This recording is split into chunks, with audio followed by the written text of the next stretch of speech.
Hi hello ನಮಸ್ಕಾರ. ನಾನು ನಿಮ್ಮ ಸುಷ್ಮಿತಾ. ಇವತ್ತು ನಾನು ಮಾರ್ನಿಂಗ್ಗೆ ಟಿಫಿನ್ ಏನು ಮಾಡೋದು ಅಂತ ರೊಟ್ಟಿ ಬೆಂಡೆಕಾಯಿ ಪಲ್ಯ ಮಾಡ್ತಾಯಿದ್ದೀನಿ. ಇವಾಗ ಬೆಂಡೆಕಾಯಿ ಪಲ್ಯ ಮಾಡೋದು ಹೇಗಂತ ತೋರಿಸ್ತಾ ಇದ್ದೀನಿ. ಫಸ್ಟಿಗೆ ಬೆಂಡೆಕಾಯನ್ನು ಕಟ್ ಮಾಡಿ ತೊಳೆದು ಕಟ್ ಮಾಡಿ ಸಣ್ಣಗೆ ಹೆಚ್ಚಿಕೊಂಡು ಈ ರೀತಿಯಾಗಿ ಫ್ರೈ ಮಾಡ್ಕೋಬೇಕು. ಹೀಗೆ ಫ್ರೈ ಮಾಡಬೇಕು. ಫ್ರೈ ಮಾಡಿದ್ಮೇಲೆ ಸ್ವಲ್ಪ ಇದಕ್ಕೆ ಅರಿಶಿನ ಪುಡಿ ಹಾಕಬೇಕು, ಅಂದರೆ ಒಳ್ಳೊಳ್ಳೆ ಆಗೋದಿಲ್ಲ. ಈ ಥರ ಹೀಗೆ ಫ್ರೈ ಮಾಡಬೇಕು. ಲೋಟ್ನಾಗೆ ಕೆಂಪಾಗಿ ಹುರ್ಕೋಬೇಕು. ನೀಟಾಗಿ ಕೆಂಪಾಗಿ ಹುರಿಬೇಕು ಬೆಂಡೆಕಾಯಿನ. ಹುರಿದ ಮೇಲೆ ಆಮೇಲೆ ನಮಗೆ ಪಲ್ಯ ಮಾಡೋದು ತೋರಿಸ್ತೇನೆ. ಹೀಗೆ ನೀಟಾಗಿ ಬೆಂಡೆಕಾಯಿನೆಲ್ಲ ಸ್ವಲ್ಪ ಕೆಂಪಾಗುವಲ್ಲಿ ಹುರಿಬೇಕು. ಸ್ವಲ್ಪ ಒಳ್ಳೊಳ್ಳೆ ಏನು ಬರ್ತೈತಲ್ಲ ಅದೆಲ್ಲ ಹೋಗಬೇಕು. ಅವಾಗ ಬೆಂಡೆಕಾಯಿ ಪಲ್ಯ ಸೂಪರ್ ಆಗುತ್ತೆ. ಹಾಗೆ ನೀವು ನನ್ನ ಚಾನಲನ್ನು ಸಬ್ಸ್ಕ್ರೈಬ್ ಮಾಡಿ, ಲೈಕ್ ಮಾಡಿ, ಶೇರ್ ಮಾಡಿ, ಕಮೆಂಟ್ಸ್ ಮಾಡಿ. ನಾ ಮಾಡುವಂಥ ವಿಡಿಯೋ ಮೊದಲು ನಿಮ್ಗೆ ಗೊತ್ತಿದೆ. ಈ ರೀತಿ ಚೆನ್ನಾಗಿ ಹುರ್ಕೋಬೇಕು. ಈ ರೀತಿ ಹುರಿಬೇಕು. ನೋಡಿ ಫ್ರೆಂಡ್ಸ್, ಈಗೆಲ್ಲ ನೀಟಾಗಿ ಹುರಿಬೇಕು. ಈಗ ಸ್ವಲ್ಪ ಕಲರ್ ಚೇಂಜ್ ಆಗ್ತಾ ಇದ್ದಾವೆ. ಈ ಥರ ನೀಟಾಗಿ ಹುರ್ಕೋಬೇಕು. ಬೆಂಡೆಕಾಯಿಯನ್ನು ನೀಟಾಗಿ ಹುರಿಯುತ್ತಾ ಇರಬೇಕು.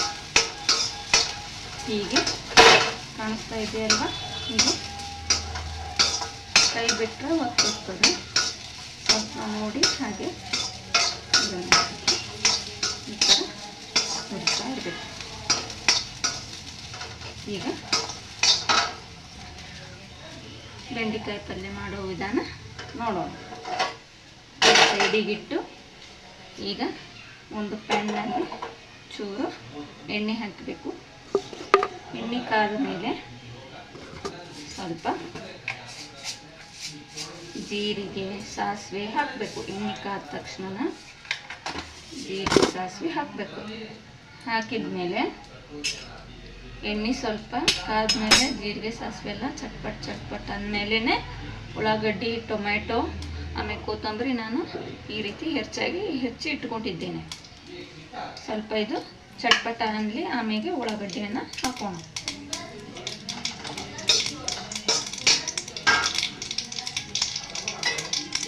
ಈಗ ನಿಮ್ಗೆ ಕೇಳಿಸ್ತಾ ಇದೆ ಅಲ್ವಾ?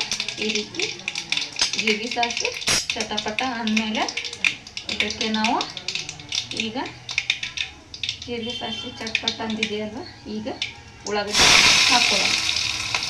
ಇದಕ್ಕೆ ಉಳ್ಳಾಗಡ್ಡಿ ಹಾಕ್ತಾ ಇದ್ದೇನೆ.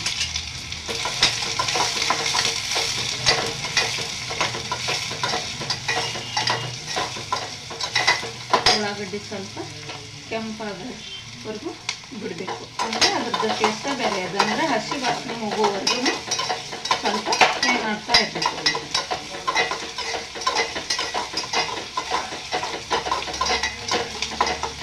ಹಸಿ ವಾಸನೆ ಹೋಗಬೇಕು.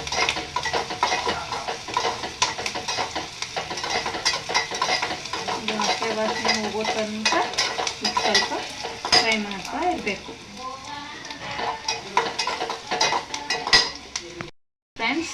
ನೋಡಿ ಫ್ರೆಂಡ್ಸ್, ಈಗ ಇದು ಸ್ವಲ್ಪ ಕೆಂಪಾಗಿದೆ. ಆಮೇಲೆ ಇದಕ್ಕೆ ಸ್ವಲ್ಪ ಕಾಣಿಸ್ತಾ ಇದೆಯಲ್ಲ ಟೊಮೆಟೊ, ಆಮೇಲೆ ಕೊತ್ತಂಬರಿ ಹಾಕಬೇಕು. ಮತ್ತು ಚೆನ್ನಾಗಿ ಸ್ವಲ್ಪ ಮಿದು ಹಾಕಬೇಕು. ಟೊಮೆಟೊ ಎಲ್ಲ ಎಣ್ಣೆಗೆ ಫ್ರೈ ಆಗಬೇಕು. ಈ ರೀತಿ ಸ್ವಲ್ಪ ಮ್ಯಾಗ ಮುಚ್ಕೊಳ್ಳಿ, ಅಂದರೆ ಸ್ವಲ್ಪ ಟೊಮೆಟೊ ಹೊಗೆಯಲ್ಲಿ ಮೆತ್ತಗಾಗುತ್ತೆ. ಅಷ್ಟೊತ್ತಿಗೆ ನಾವು ಇದರಲ್ಲಿ ಈ ಕಡಂಗಿಯಲ್ಲಿ ನಾವು ಬೆಂಡೆಕಾಯಿನ ಹುರಿದಿಟ್ಕೊಂಡಿದ್ವಿ ಅಲ್ವಾ, ಇದಕ್ಕೆ ಸ್ವಲ್ಪ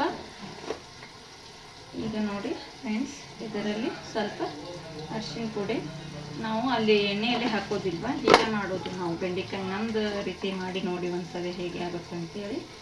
ಸ್ವಲ್ಪ ಇದಕ್ಕೆ ಮಸಾಲೆ ಪುಡಿ ಹಾಕ್ತಾ ಇದ್ದೇನೆ. ಮಸಾಲೆ ಪುಡಿ ಹಾಕಿದ್ಮೇಲೆ ಸ್ವಲ್ಪ ರುಚಿಗೆ ತಕ್ಕಷ್ಟು ಉಪ್ಪು, ನಿಮಗೆ ಎಷ್ಟು ರುಚಿಗೆ ಬೇಕು ಅಷ್ಟು ಉಪ್ಪನ್ನು ಹಾಕ್ಕೊಳ್ಳಿ. ಆಮೇಲೆ ಸ್ವಲ್ಪ ನಾನು ಮಸಾಲೆ ಖಾರನ ಹಾಕೋತಾ ಇದ್ದೀನಿ. ಸ್ವಲ್ಪ ಅಲ್ಲ ಬೆಳ್ಳುಳ್ಳಿ ಪೇಸ್ಟ್ ಕೂಡ ಹಾಕ್ಕೊಳ್ಳಿ. ಇದ್ರ ಟೇಸ್ಟು ಇದ್ರ ಫ್ಲೇವರು ಬೇರೆ ಇರುತ್ತೆ. ನೋಡಿ ಒಂದ್ಸಲ ಟ್ರೈ ಮಾಡಿ. ಒಂಚೂರು ನಿಮ್ಮ ಸಕ್ಕರೆ ಏನಾರ ಹಾಕ್ಕೊಳ್ಳಿ, ಬೆಲ್ಲ ಅಥವಾ ಸಕ್ಕರೆ ಸ್ವಲ್ಪ ಹಾಕ್ಕೊಳ್ಳಿ. ಇದಕ್ಕೆ ಸ್ವಲ್ಪ ಅಕ್ಕಿ ಪುಡಿ ಅಂತಲ್ಲ, ಅಕ್ಕಿ ಪುಡಿಯರ ಏನಾರ ಹಾಕ್ಕೊಳ್ಳಿ ಅಂದರೆ ಟೇಸ್ಟ್ ಆಗ್ತದೆ.